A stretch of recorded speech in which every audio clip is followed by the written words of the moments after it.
Welcome to 3Commentaries. So I don't need to discuss it too much. We know CM Punk returned at AEW Rampage. He started at the top of the show, so I'm going to talk about that, and then I'm going to talk about my what I felt and how I reacted to it. I'm pretty sure people can guess.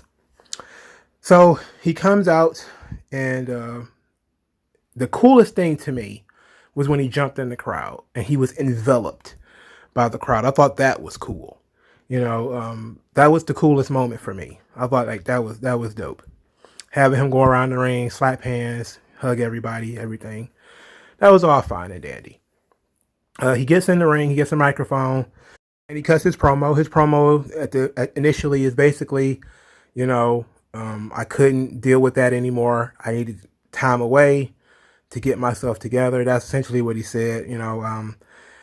The long and the short of it, I think he put it this way, I couldn't heal in the place that made me sick in the first place or something like that. So basically he's telling all the fans, like if you are a WWE fan and you're disappointed that I left, that I just basically walked out, I'm sorry, but I needed to do it. That's essentially what he's saying. And, that's fully understandable. So then he does his whole sitting in the ring gimmick and he starts talking about 2005. He left ROH, and it was a place that he had built for wrestlers to ply their craft and make money and do everything that they wanted to do. And when he left Ring of Honor, he left pro wrestling. And now it's 2021 and he's back in pro wrestling. So we already know how that goes. It's the whole sports entertainment ordeal, right? So, the Marks ate that up. He said he came back for the fans for 7 years. He listened to them. For 7 years, he heard them. And that he came back to work with the young talent. That he saw the passion. That he got some scores to settle in the back. But he came back to help the young guys. And he singled out Darby Allin. Said that Darby Allin was good. That he's here to help.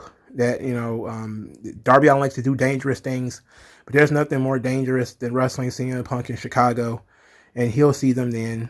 He'll see him there and All Out. Then he says, oh yeah, have a ice cream bar on me.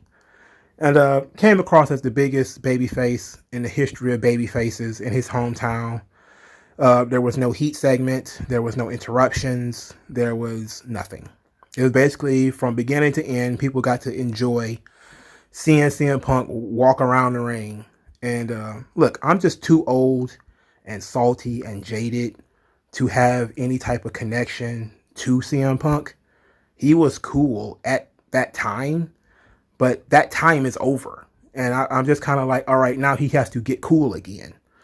For me, my reaction is, especially when I paid attention to some of the tweets from the conference call that they did afterwards.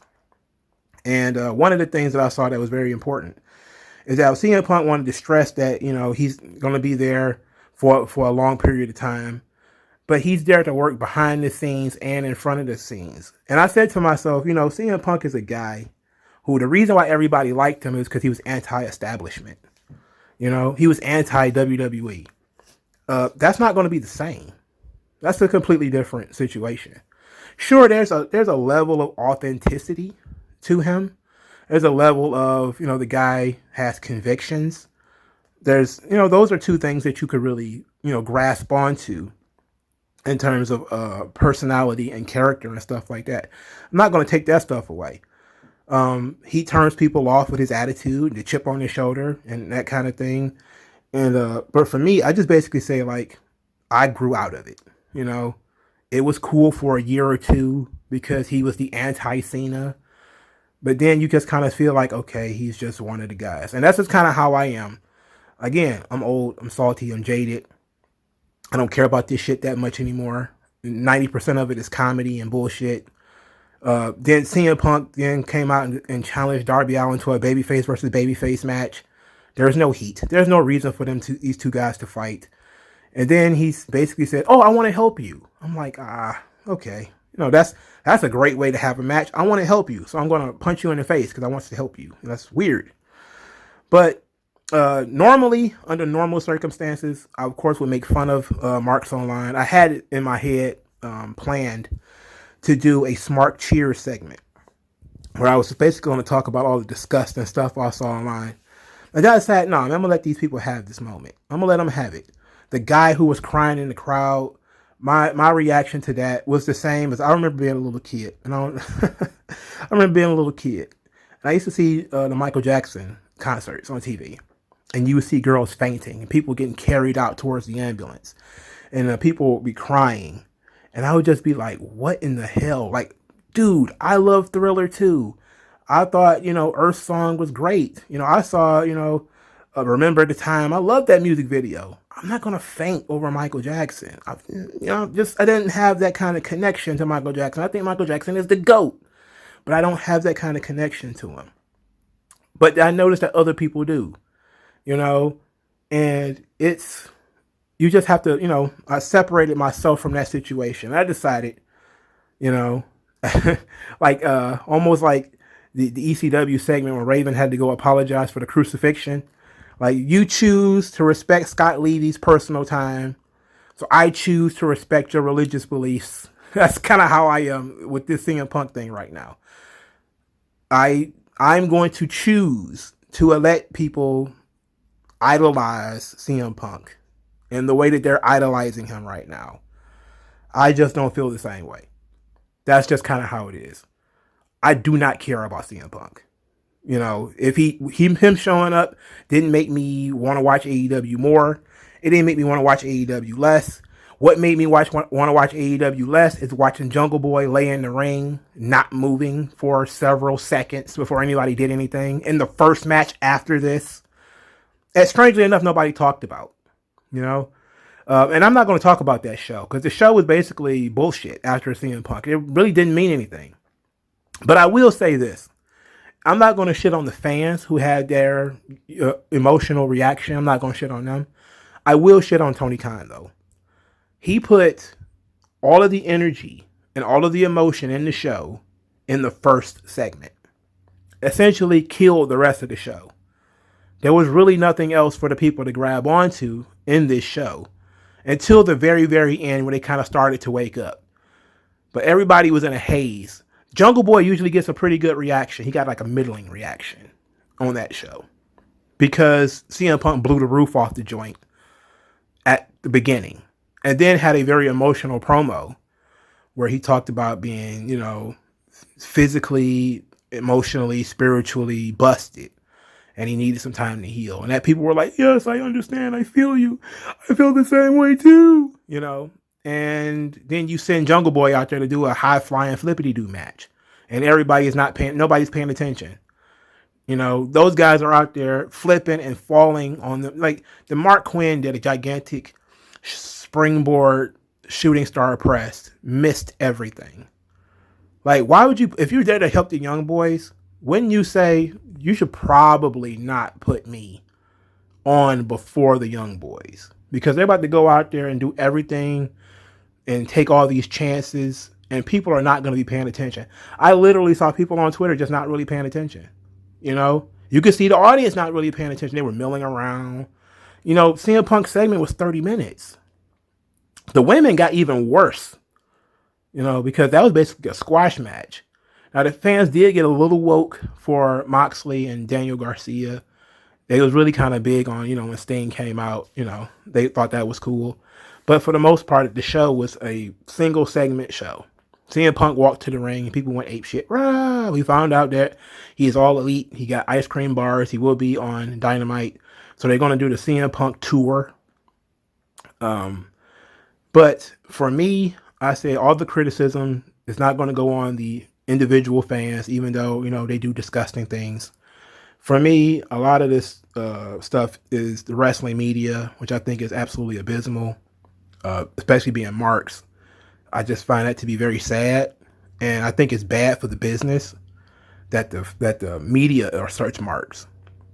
And that, Tony Khan being such a mark. So the last thing I'm going to say is usually in these big situations where you got these the big signings, what ends up happening, and I was asking myself this question, that is he being paid by AEW or is he being paid by TNT? Why do I ask that question? Well, because when WCW went out of business, we found out that a lot of the bigger contracts were TNT contracts, not WCW contracts. They were on Time Warner. And then the same thing happened again when TNA started to have their problems. We started to see that certain people were not under contract to TNA. Their salaries weren't on the books. Their salaries was on the books of maybe Panda, I think it was, or was it the TV network? Was it Spike? I'm not sure. I think it was Spike. I think Spike was actually paying for Sting to be there. So I began to ask myself that question again here. Like, are we talking? Somebody said, well, CM Punk's probably making $1.5 million. I was like, he's probably making more than that. He's probably making more than $1.5 million because Jericho was making. I heard Jericho made like $4 million. Okay, that's rumor. I don't want to talk about money because I think money is just as stupid as TV ratings. But I'm guessing that I'm not saying that Tony Khan can't afford it. It's not a question of whether they can afford it or not. It's about whether the TV network wants it or not, right? If the TV network wants it enough, they'll pay for it. So if the TV network wanted him there enough, then they will pay for it, and maybe they will. So that's all from the CM Punk segment. Now, spinning out of the conference call, there are some things that I do want to touch on because I think it's kind of just pretty good talking points. So one of the things is he said that he hasn't been doing dedicated in-ring work. He hasn't been doing any dedicated in-ring training. That's a red flag. Also, he says that him and Tony Khan have been talking about this for a year, and the pandemic kind of created this happy accident. So that means he was probably, they probably had him on the hook last year. But he, of course, couldn't debut in front of no people. That just would have made no sense whatsoever. That would have been foolish. So they wanted to wait until the pandemic actually taking place. So that was good. Of course, he threw some shots at WWE Creative about, how this is it's so much better for everyone that, I have so much freedom. And, everybody has freedom except Matt Caster. So he didn't need to have freedom. Well, he did get some freedom. He got free from his fucking contract, right? Got free from paychecks. Everybody's going to have so much freedom. Except that guy that's currently suspended and sitting in feminist school because he upset some people on a YouTube show. That's the kind of stuff that, that kind of pisses me off. That's why I say I wish that the media weren't such marks. If this was WWE, they'd call that out, right? That he gets to go out there and talk about how much freedom everyone's got. While Max Caster is literally sitting suspended because what did he do with his freedom? He offended somebody. And nobody's going to say anything. Like, it's weird. It's just weird. And I can't overlook that shit. If the wrestling media was not such marks, we probably would be better off. And we also would have, I think a more honest fan base. I think people would be less delusional if wrestling media were less markish because you can't trust their information. And that's, my main issue, especially when it comes to CM Punk stuff. And one of these dudes, he's talking about like, this is the biggest pop I ever heard in my life. And then somebody was like, well, I think the Edge pop, the surprise Royal Rumble pop was bigger. And that guy was like, no, I was in that crowd. This was bigger. This is the biggest pop I ever heard in my life. And I was just kind of saying to myself, like, okay, all right. I don't know. I wasn't in the building, but I do know that, AEW turns the music down. They admitted that they turned the music down so that the pops will seem bigger. So they sort of drown the music out. WWE doesn't do that. So that means if you can hear twice as many people over loud blasting music, that would be, but whatever. There's people who are saying this is the loudest pop they've ever heard. This is the loudest pop of all time. And you'll never hear a pop like this again. I'm like, yeah, you probably will never hear a pop like this again. Because you can only do this once. That's why I've always said the CM Punk thing is not a one-night show. Yes, I saw the young lady, I believe she works for Fightful. She tweeted out that that CM Punk had 6 top trending tabs. It was like, his name, then there was Of course, it was attached to WWE, by the way, which I saw somebody scratch out when they screenshotted it. Like when they they wanted to show how, CM Punk was trending on Twitter, and the trending tab has former WWE champion. So weird, right? And SmackDown was still trending an hour after it was over, which is wild. And CM Punk was still trending like an hour and a half after it was over, but he was still producing material, in so much as he was still doing media. So it made sense for him to still be trending. So now the interest is going to be, they talked about this for 2 months. It's been out there for a long time. A lot of people want to know what's going on. I definitely think that the tweets being floating around, the clips and stuff floating around, is going to affect the TV ratings. I still expect to do like over 1 million. There was people who are saying it's going to be 1.8 million. I was like, I don't know if he's going to double the audience. He would have to double Dynamite's audience. I don't know if he can pull that off. And I don't think he should set a standard that they can't maintain. I think you can only do this once. Like when SmackDown did almost 5 million viewers for their show, their debut on Fox, they have not been anywhere near it since. It's like, sure, you can peak there, but where's the tapering off going to be? Especially once people realize he's not going to be wrestling on this show every week. And then if he has segments on the show, people will just say, I'll watch the segments, and that's it. And like, I think a lot of people watched this big introduction. They watched him come to the ring, and then they changed the channel, or they turned it off right afterwards. And they weren't wrong to do so, because there was really nothing else on the show. There was nothing else to keep you hooked. But I'm very interested in what the long term, and I mean long term, 3 months from now, 6 months from now, a year from now, once they've signed all of the people that they could possibly sign, they've gotten everybody, just to say they get everybody that they could possibly get, from Adam Cole to Bray Wyatt to Daniel Bryan, everybody's going to show up. I'm very interested in where they are going to go from here. Now, in terms of quote unquote competition, the way I see it, you got Coke and Pepsi. You got 100 different streaming services. You could have 2 wrestling companies. The question is going to be whether AEW can maintain their momentum, which is obviously cannot. They cannot pull off anything bigger than what they did already. And that says a lot, because they've only been in business for 2 years. So in 2 years, you should want to start off slow and build up your fan base. Instead, they have gone the opposite direction, and where, they want to, sign all the available talent. All the available talent are a bunch of guys who are mad because they couldn't get over on Cena or Roman or whatever, creatively frustrated and all this kind of stuff. And they all just found their way into AEW, where they can do whatever they want. But there's so many of them. And then you have all of the young talent. It's like, what are they going to do? All the people who haven't had the John Moxley and CM Punk experience, where I'm just so fucking mad at the writers, bro. What about all the people who haven't gone through that? Sure, you're going to have your picadillos, where you're going to have your 1 or 2 guys, your Darby Allins or your MJFs, who you're going to, Jericho and Cody and all those guys are going to coddle them. Sure, you're going to have those guys. But what about the other guys?